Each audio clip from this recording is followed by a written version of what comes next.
เบิดเดียวเลยเงินล้านหนึ่งสองล้านเพิ่นบ่อยากเซาได้นั่นล่ะเนาะมันได้เสาว่าโคนนี่จะมือจะเปิดเข้านั่น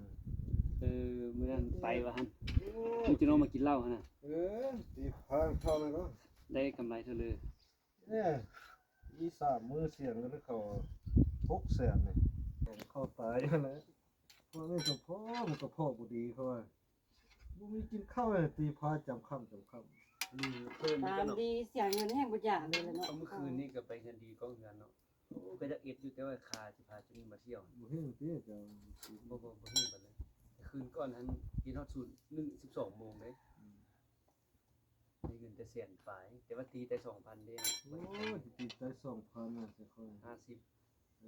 50บักเลยมึงแล้วเสานั่งเบิ่งแม่คุณยืน คืนนี้เฮ็ดกระสวนเฮ็ดป่วยอุ้ยแหมคันบ่คายจะเอ็ดนำแม่สิได้ตื่นเช้ามาดีเด้อเอ็ดแล้วบ่อยากเช้า